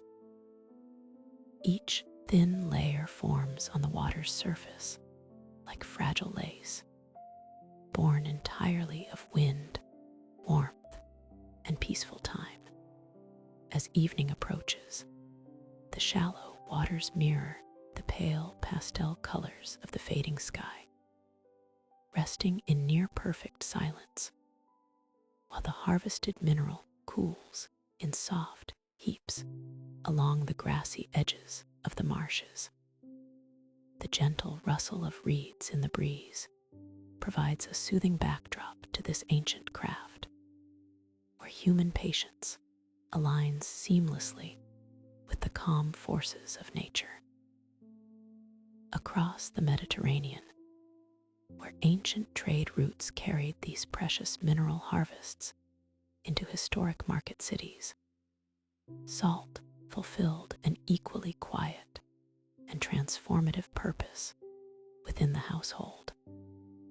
In medieval Fez, craftspeople preserved whole autumn lemons by packing quartered citrus with coarse sea salt inside glazed earthenware jars, leaving them to rest undisturbed in shaded cellars until the rinds turned soft and aromatic.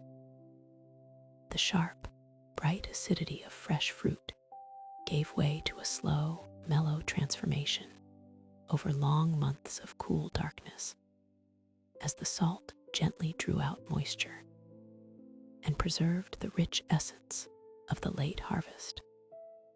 The heavy earthenware vessels stood side by side in quiet rows, keeping out the ambient heat of the desert day, and creating a restful sanctuary where time seemed to suspend its pace. Through this simple, time-tested technique, the vivid brightness of sunny orchards was safely locked away for months to come, offering sustenance and comfort long after the autumn leaves had fallen, and demonstrating how modest salt could quiet the passage of decay. Whether skimmed gently from warm coastal lagoons or layered carefully over golden autumn harvests, salt has always served as an enduring bridge between the solar abundance of summer and the tranquil stillness of winter. Across vast centuries and quiet landscapes, communities have relied on these humble, glistening crystals to bring stability, comfort, and steady preservation to daily life. As the ambient light fades and the evening grows long and quiet, the legacy of these ancient traditions remains as soft and comforting as the gentle breeze drifting over coastal waters.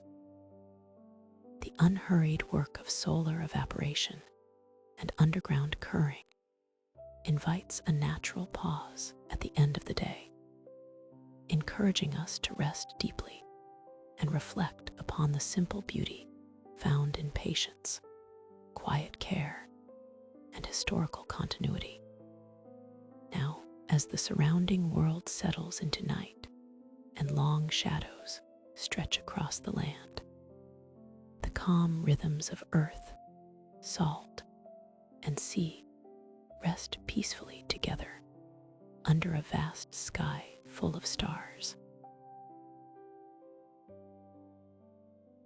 As our long journey across the quiet paths of history draws to close, we find that the story of salt ultimately leads us inward and downward, into the cool, silent places where time itself seems to rest. For thousands of years, white grains gathered from sunlit coastal pans and mineral springs drifted along trade roads, linking far-flung communities and preserving the harvests of bygone seasons. Yet far removed from the bustling markets and dusty caravan trails, some of the world's most enduring monuments to this humble crystal lie, hidden deep within the dark bedrock of the earth. Deep beneath Wieliczka, Poland, 14th century artisans carved subterranean chambers and still underground lakes into rock salt deposits, where the air maintains a constant 14 degrees C, 57 degrees F temperature and near total silence. In those expansive, softly lit halls hollowed from ancient seabed sediments, the air carries no wind, no moisture, and no seasonal change, offering a serene sanctuary where the heavy passage of hours dissolves into a steady, unchanging calm that has endured for centuries. This profound and unwavering quietness reflects the true essence of salt, an element whose subtle presence has quietly sustained human life, protected essential nourishment against decay, and laid the foundation of ancient commerce without ever demanding center stage. Throughout the centuries, merchants, travelers, and miners walked thousands of miles across deserts, mountains, and coastal plains, guided by the simple necessity of this crystalline gift. The paths they carved gradually smoothed into the bedrock of human civilization, shaping the geography of towns, ports, and turnpikes. Now, as the soft veil of night settles over those historic routes, the great movements of human history taper into a deep, restful hush. The ancient trade roads, once filled with the rhythmic footsteps of pack animals and the gentle creak of wooden wagons, now rest peacefully under a wide canopy of midnight stars. The salt pans lie calm beneath the silver moonlight, their shallow waters perfectly still, while deep within the subterranean vaults, the solid mineral pillars stand motionless, guarding their tranquil silence, just as they have for untold generations. There is a deep and comforting reassurance in knowing that the simple elements of our world remain constant through every passing age and changing tide. The salt that once preserved the provisions of ancient explorers and sustained early settlements remains entirely unchanged today, serving as a quiet, enduring bridge that connects our present moment to the forgotten depths of history. As your thoughts wander down these tranquil avenues of time, allow any remaining tension of the day to softly melt away, replaced by the cool, steady stillness of the resting earth. Let the long, winding story of salt fold gently into the background, like soft whispers echoing through a silent salt mine, gradually growing fainter until only peace remains. The roads are quiet now, the long journeys are complete, and the slow, steady rhythm of the earth invites you to surrender to a deep and uninterrupted rest. Rest now in the timeless silence of the ancient world, as sleep softly gathers around you and carries you into a peaceful, dreamless night.